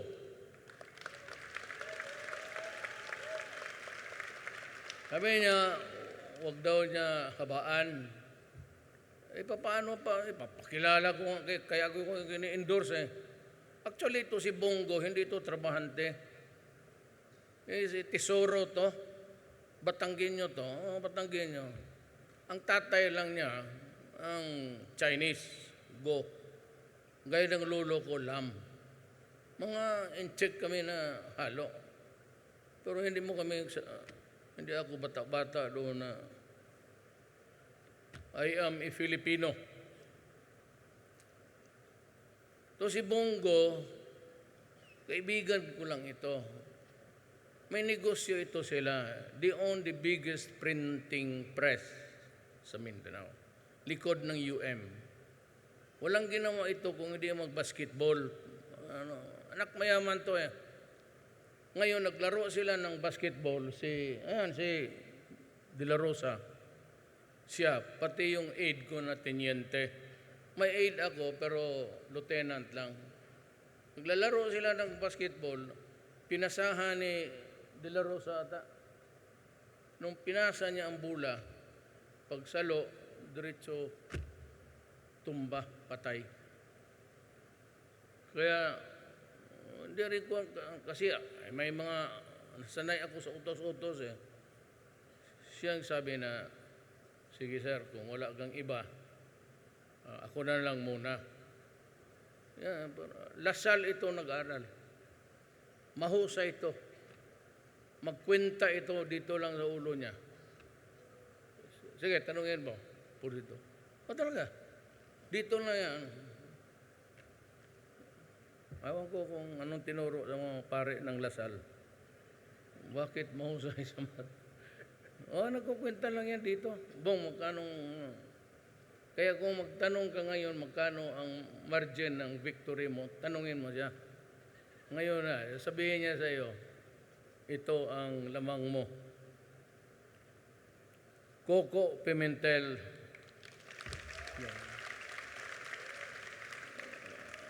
Parang ako tuloy ang manliit dyan. Basta ito, si Coco is a very good public servant. May prinsipyo. Pero pareho ko, nakadalawang asawa yan siya.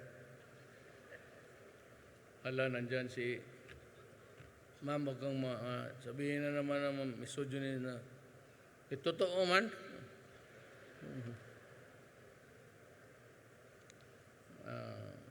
Sa ka-bright niya, dapat nga 4 sa kanya eh. Ako ang nagsuma cum laude, putang ina. 5 ang asawa ko. Bakit ka mas maraming asawa? Putang ina mo, magna cum laude ako, ikaw. Kaya kami mga 75, wala pa tayo na pitsi-pitsi lang tayo. Sabi na, boarding house. Talaga naman na totoo eh. Yung naligawan ko, boarding house. Tapos maghingi ng kutsi. Okay, kanang yung repossess daw. Ay, buhay. Isa pa itong mangkaw na ito. Ito, mangkaw, tumagnig ka. Party list ito. Ano party list mo? May pag-asa? Ito yung mangkaw na may sini mangkaw story. Rebuild yan mga buang. Kasama man yan. That's why, mangkaw, pero mahusay ito. Sa totoo lang, party list, i-announce mo nga ng matmatad.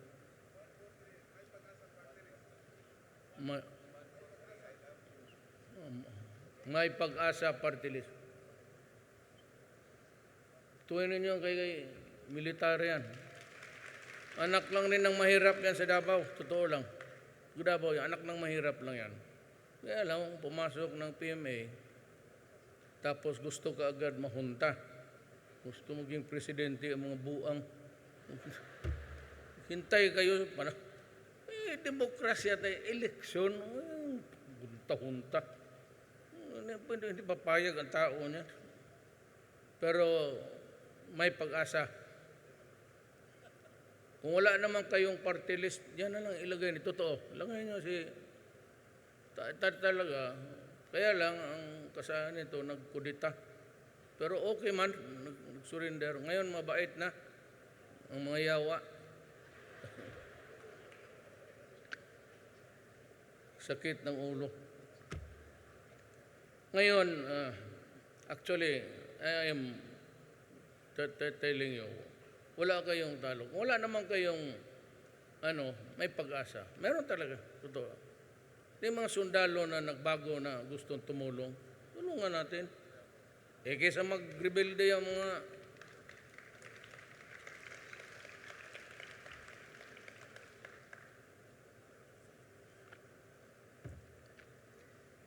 Francis Tolentino. Ako nagtaka talaga ako kung bakit I was not successful during the first time. Manalin, makinig ka ha.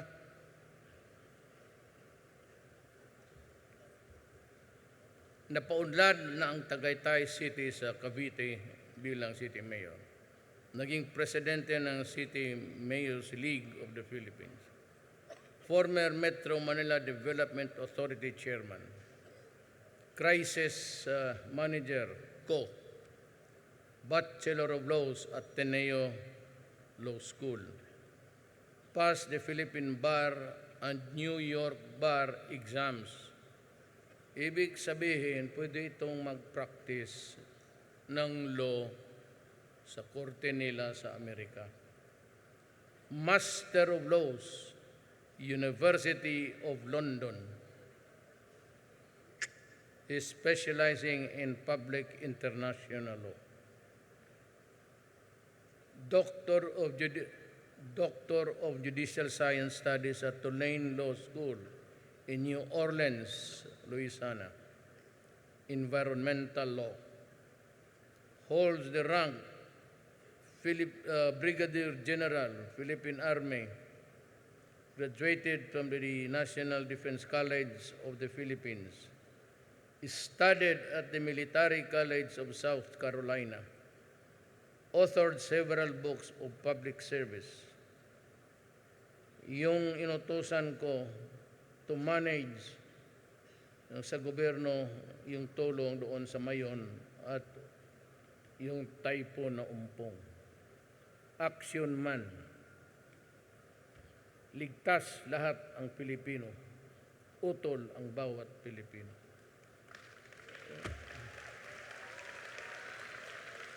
Ipalit mo ito kay Shell Joke, no?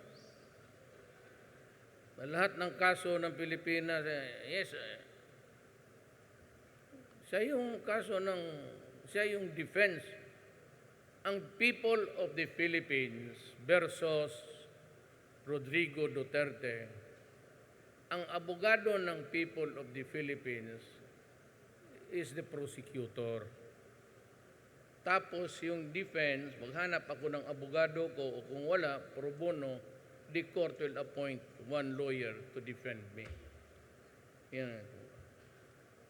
Now, sino ngayon ang tao na hindi mag-believe sa kanya?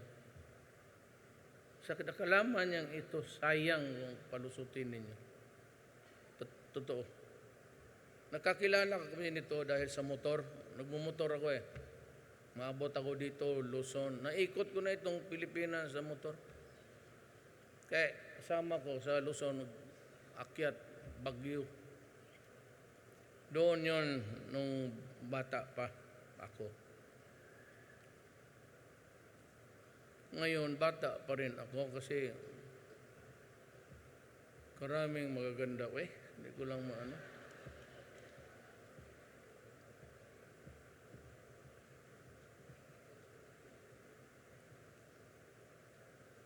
Wala na. Basta babae na, wala na. Freddy Aguilar. Alam mo kung bakit sinuportahan ko si Freddy. Kayo na. Kayo na ang maghusga. I will not tell you. Freddy Aguilar is a brilliant man. Makabayan lang talaga ito. Of course, he can talk in English. I know him since Vice Mayor po. That would be 1987. Kilala ko ito siya. He's a principled man. At kung makita mo, subukan mo ngayong gabi, umpisan mo, lahat ng kanta niya bears a social message. May mensahe talaga para sa lahat ng tao. Napakahirap nga kaya mag-compose ka ng kanta. Ting, ting, ting, ting, ting, ting, tapos isulat mo. Tapos ting, ting, tapos gawin mong music. Lagyan mo ng lyrics, lagyan mo ng tune. Kaya mo yan? Para lang sa tao, mga bright yan. Medyo eccentric sila, pero Freddy is a regular guy. Siya ang nagbigay ng muka ng folk songs sa Pilipinas, sila yung makasama niya. Siya yung nagbigay ng musika sa Pilipinas. Yung, bakit man nawawala na yung mga tao dyan sa harap? Pulis, hulihin mo yung maglabas. Wala na, bakante na. Upo kayo, balik, huwag kayo magtindig, ha? Biro lang. You can go anytime, actually. Tatapusin ko lang ito. Kaya, ako, bahala na kayo. Pero it takes a lot of brain work kung makakompose ka ng kanta, lyrics, pati tune, at makuha mo yung isilang ka sa mundong ito, laking tuwa ng... Lahat may mensahe. Magdalena, Pipi at Bingi, may social message talaga. So, kind of really something that's to be admired.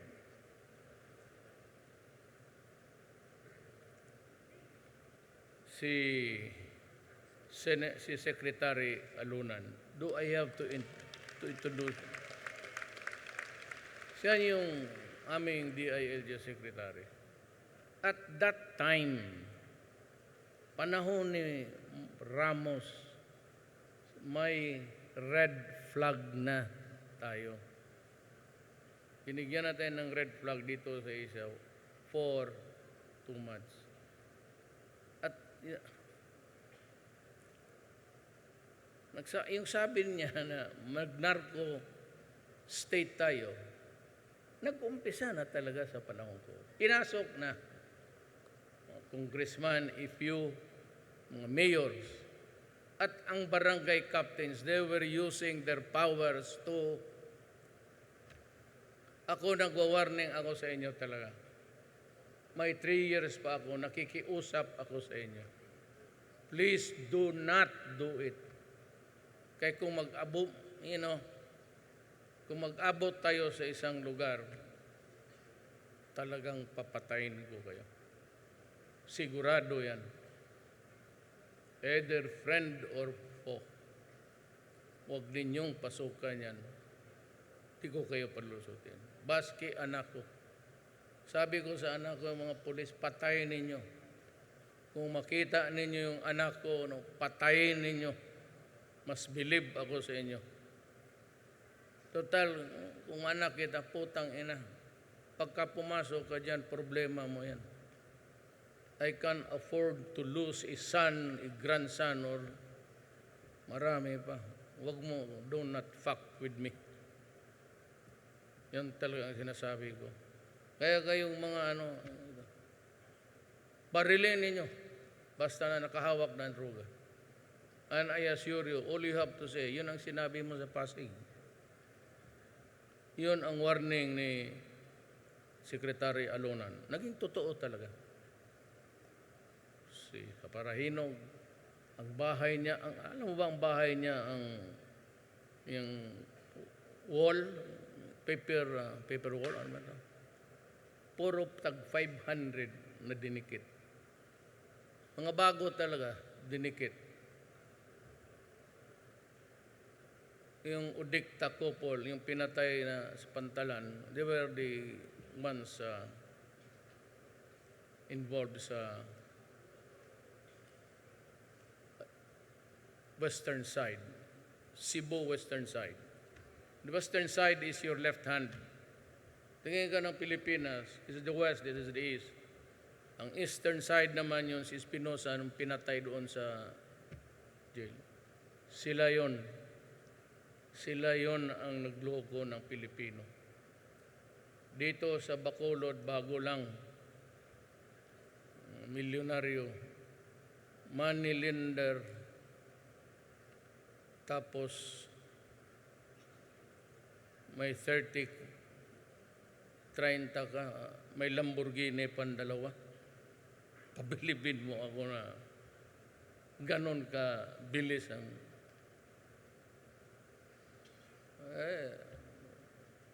tayong magawa. So, pati yung chief of police nila, ano yung gagong yan? Sige pangalan mo? Yung chief of police sa Bacolod, harap-harapan, sabi ko, birthday, who is the police chief? Sabi ko, you're fired. Tangina ka, may mag-usap tayo. Hindi nagpag-usap, sumibat. Kami yung suspect na inambos na drug lord. Nandoon pa siya sa ospital, iniwan pa niya yung dalawang security. Putang ina. Kaya pagbaba ko sa aeroplano, in public, hiniya ko talaga. Sabi, umalis ka. You're fired.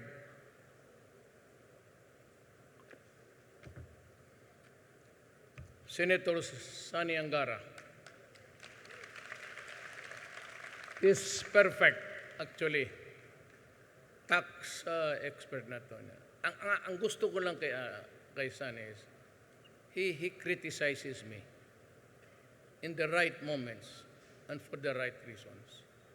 Gusto ko yan. Just like sila ni JB Ejercito. And one of the signatories sa Universal Healthcare, aminin mo ng isa yan, lahat mong kami niyan. Ako lang ang magpirma. Tapos yung build ng program ng administrasyon, binakapan niya. So, mabait. Mas mabait ito. Mas mabait ito. Wala akong sinabi ha. Pero mas mabait ito. Walang babae. Wala siya, wala akong narinig. Walang babae, hindi nagiinom, hindi nagpupuyat. Wala talaga, walang. Kaya kung sabi ko, bakit ka pa magtakbo magpakamatay ka na lang? Kung ganyan lang rin ang buhay mo. Walang inom, walang babae, wala, parang tayong gago dito sa mundong, isang beses ka lang dumaan ito. After that, wala na. You're not even history. Unless you are somebody kagaya ng mga Kennedy. Wala. At malaala ka lang nung panahon na sa patay, Nobyembre. So, huwag mong habulin mo yung kaligayahan mo. Basta wala ka lang masagasaan. Pero kung asawa lang, hindi masagasa, yan. Huwag ka lang masagasaan ng tao. Okay na. Ay, karaming maganda. Ito ba itong mga critics ko, sila Tordesillas, pinakita ko naman sa inyo yung sound, spectrum. And sabi ko sa kanila, ayaw lang maniwala eh. Binigay sa akin yan ng foreign country. Palagay ko. Kasi tinanong ko dito, hindi daw kanila eh. Pero kuwang-kuwa sila sa, ito yung mga low life. Pero ito si Tatad, ang problema kay Tatad, inaatake niya ako na wala naman akong ginagawa sa kanya. Tapos sabi niya na si Duterte may colon cancer daw, operahan, medyo bulok na daw yon. Ako naman, sa sige niya atake sa akin, parang naniniwala na tuloy ako. Medyo, ngayon, gano'n. Tapos bukas, medyo tubol. Kaya bago ako maligo, inudukot ko yung sampot ko. Sampot is puwet, lubot. Sa Basaya, sampot o lubot. Kasi naamoy, wala man. Amoy utot lang, pero hindi yung malaman mo pagka-cancer kasi talagang it's a rotten thing eh. Ano siya ko? Tinitignan ko. Okay man. Wala man dugo, wala lahat. Tapos siya sige sabi, ngayon, napundi na tala ako, yung sinabi niya na namatay na daw ako. It's not a joke anymore. Kasi may mga tita ako na matanda na may mga heart condition, mahina na. Siyempre kung ganunin mo ako, mabigla, namatay na daw yung pamangkin mo. Sabi ko, paano ko ito si Tatad? Ha? Pero alam ko si Tatad may diabetes. And he has had it mga almost 30 years that I know, nung una ko siyang nakausap. Hindi, nakalimutan niya yan eh. So, ito si Tatad, puro purma. Alam mo si Tatad, wala na yan. Pag na ang diabetes ka, ang utin mo hindi na magtindig.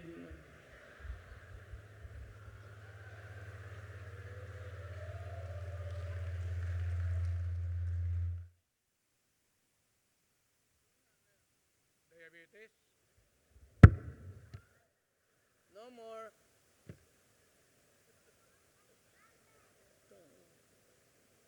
Kaya sabi ko sa kanya, kung ayaw mong, wala. Sabi ko sa kanya, if you want to confirm it, send your wife to me. Binastos ko rin talaga. Sabi ko, pahawakan ko yung putang ina ka, sumubra ka. Sumubra na kasi, mamatay ka. Ikaw, patay na yung utin mo, huwag mo akong idali. Governor Aimee Marcos.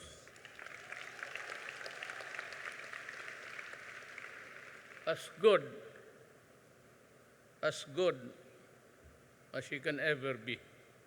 Wala na ako masabi. Na itong panghuli, ako pa ang mapahiya nito.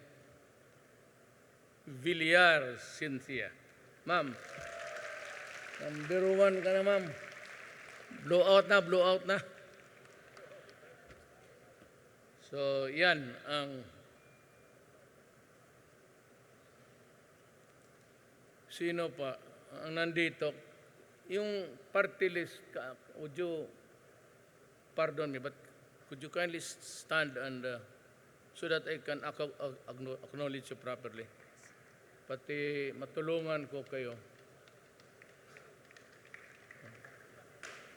Okay. Ang, ano yung, one in one. Ito. Kasosyo. Nandito may I acknowledge the presence of the Secretary of Tourism, Secretary Bernard Romulo Puyat. Then, siyempre, nandito. Kaya ako napalapit kay Roman dahil sa iyo, ano ka man. Former Congressman Roman Romulo. Ito talaga, ako, I do not, ito nga ang mahirap sa matagal ng pamilya. But be careful about drugs. I do not want to attribute it to any political candidate now. Pero sinabi ko, and this I can promise you, you have my full backing. If it makes you a personal crusade dito, alam na natin, but the problem, I was not yet president at that time. Pero I'm warning everybody, vice president down to the barangay captains, pati kung sino. Friends, kaibigan, pati kalaban, huwag talaga kayong pumasok ng droga ngayon. Iyayariin ko kayo. And that includes Pasig.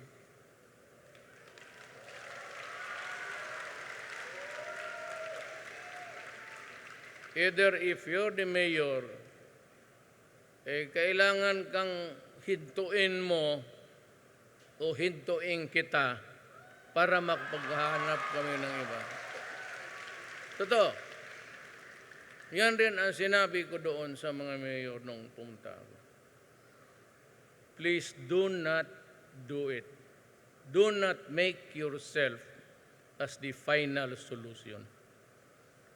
Pag wala na talagang iba, nasa kanto ng tao, pahirapan kami, human rights, kung gano'n, let's say, tapusin na natin ito.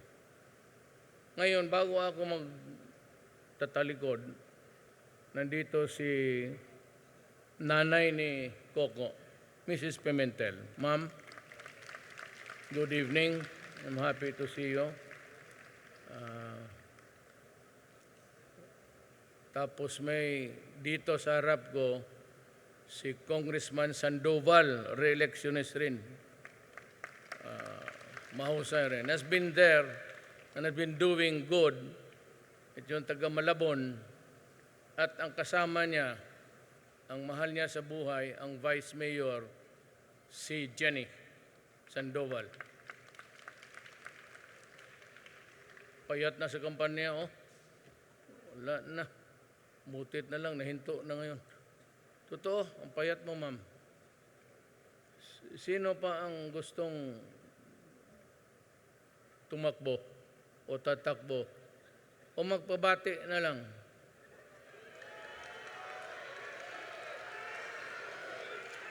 Ay, oh.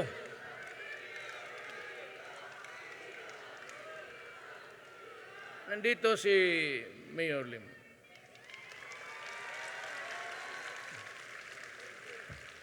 Mayor Fred Lim, police dati ito na. Yung lahat ng sinasabi ko na sir, hindi na masyado hindi masyado kita nakilala. Alam ko yung, pero I could not. Ang problema niyan, sir, hindi kita nakilala basta. Yung, wala akong, pero kung yung maganda, sir, makita ko ng gano'n.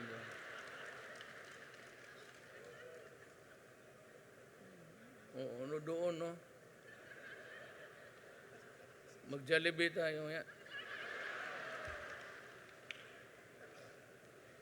Yun, lahat naman siguro, Mocha, si Ricky, you should be there. Ako, magkamali talaga ang Malabon kong one family, yan ang sinasabi ko. One family and they think that they own government.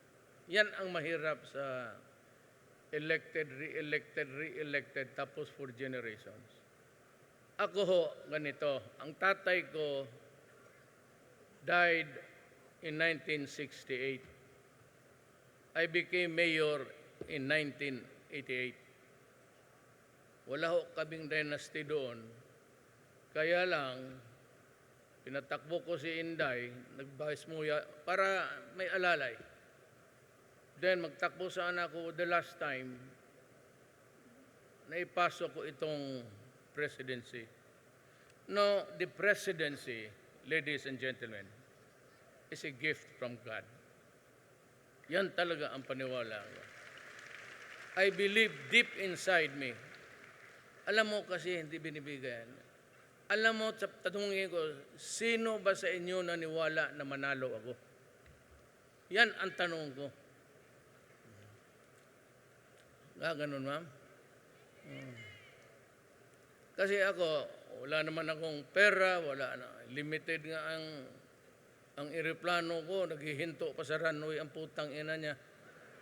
Minsan, totoo, ang anak ko pati lang, asawa ko lang, nagpurot-purot.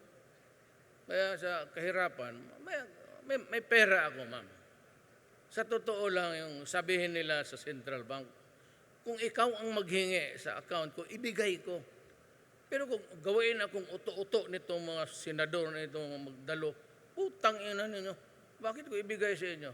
Ang sinabi ko, my whole, lahat, ma'am, hindi magsobra sa 28 million. Kasali na ang mana ko sa tatay ko na yan. And you can see because ang transaksyon ng papel, it's IBAA, Insular Bank of Asia, Amerika pa noon. Nung nagkaroon ako ng medyo malaki, hindi naman maliit, pero substantial. Kasi hindi kami magkaintindihan, pinagbili namin yung negosyo ng iniwan. Pero we started poor. But over the years, hindi ko sabihin na hindi ako nagdadrama. Basta migrant ka, bakit ka pupuntan Davao? Kung may property tatay ko sa Cebu, what would be the point in going to those at Davao noon? 1949? Davao noon, half of Davao downtown was really a wetland. Hindi forest, but a wetland. Tawag nila. Kasi nung mayaman noon. But over the years, alangan, go for the greener pasture. But my father also did not believe that he would. Kaya sabihin ko sa inyo, ulitin ko, wala akong papel sa corruption. Pag kayo mga sa druga, sabi ko nga, baski anak ko, patayin ninyo. Nandito si Congressman Manuel Kabuhat ng Caloocan City. Yes, sir. And sana manalo ka, gaya kay Mayor Lim. Alam mo talaga, sa totoo lang, ulitin ko, nandiyan man si Mayor Limo, pati nandito si DI, LG. Pag ayaw ng mayor ninyo na may walang droga, na malinis ang kanyang siyudad, wala na talaga akong problema. Pag ang police, pati mayor, and they can agree with each other na ako, sabihin ko sa iyo, kayo, yung mga sugal-sugal dyan, hindi ko napakialaman, wag lang kayong pumasok. Hindi mo talaga makontrol eh. Kaya kayo papalusutin ko kayo yung mga, wag lang yung extortion at saka droga. So, sabihin mo yung mga waiting dyan sa buwan, wag yung malaki. O yung mga hantak-hantak dyan, bahala na kayo. I'm not trying to encourage, so I'm not trying to say, but I cannot stop it anyway. At alam ko kulang talaga. Sabi ko nga, itong mga to, lumabas ng bahay, pag nag-duty ito, doble kasi ang danger nila. Alam mo kung bakit? Ito ngayong panahon na ito. Ang pulis kasi hindi magdadala ng baril. Tapos, baski walang kasalanan yung tao, o wala pa siyang planong gumawa, pag makita niya yung baril, talagang kukunin yan. That's how the Communist Party began their armed forces. Yung mga kanilang maliit-liit na local generation ang baril dito eh. Kaya ang police, kung hindi rin sila magdala ng baril, delikado rin. Kaya noon minsan, Mayor Lim, lumabas itong krame ng order. na ang pulis hindi makadala ng baril kung hindi mag-uniforme. Kung hindi ka duty, wala ka. So itong pulis ko ngayon, galing sa Kalinan, medyo may bukid, dinala niya yung baril niya. Di umupo doon sa truck, pasahero. Di yung sa likod niya, maraming bukid noon Davao. Kinuha yung baril niya, binaril pa sa ulo niya. Sabi ko, bakit hindi na lang tinago? Off duty na siya, pauwi na. Sabi kasi ng krami na bawal daw sila magdala ng baril kung hindi naka-uniforme. So, nagdala ng baril, naka-uniforme, nak na po. Kaya sinabi ko dito sa krami noon, sir, kinukuha ako ni Noy noon ng DILG. Ayaw ko talaga. Sige sila tawag. Yung panahon niya nangyari. Sabi ko, tangina yung krami na yan. Sinong general gumawa niyang gago? Tangina, i-assign kita sa paglinis ng general ninyo. Usay mga bugok. Useless ang police, duty o hindi duty. Kasi kilala ka eh. Pag may gulo, sir, ikaw, kagaya ko, mayor ako. Pag may gulo, mayor, yun, pupuntahan ko talaga yan. Alangan. Hindi ko sabihin, maghintay pa ako. Magtawag kayo ng pulis. Pero gusto ko rin talaga. Sa totoo lang. Kilala mo nila, gusto ko talaga. Tang-ina ka pag magkamali ka.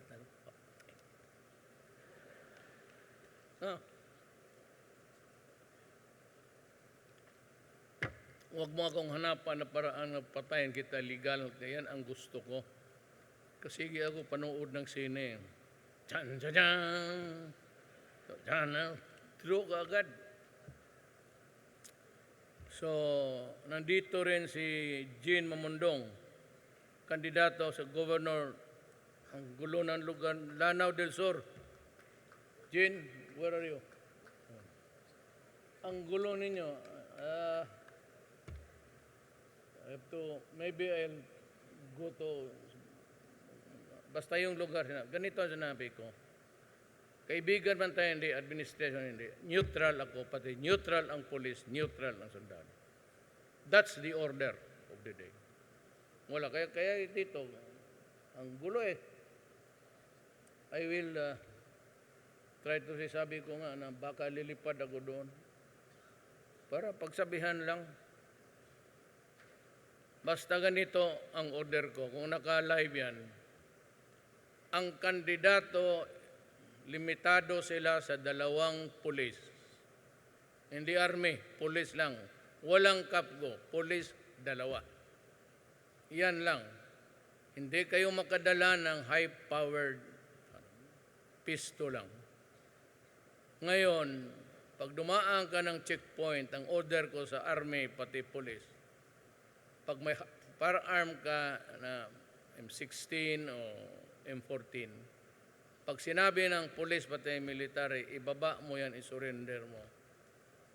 Pag hindi mo sinunod yan, sabi ko sa pulis pati military, patayin mo. Patayin mo. Kasi lumalaban, that's defiance. So how can you arrest a person who does not want to surrender? Pwede patayin mo.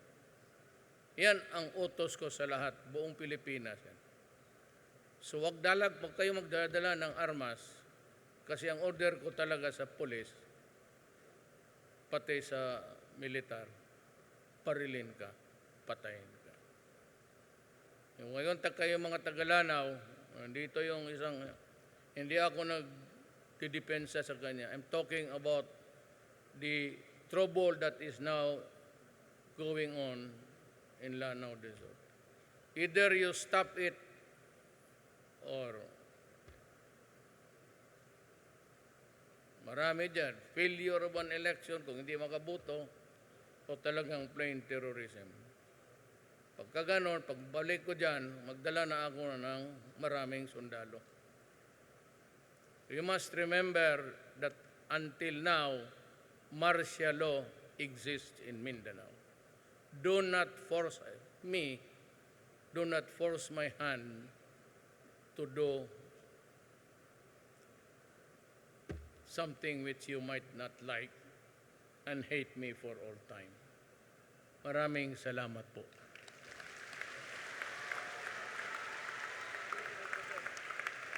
Marami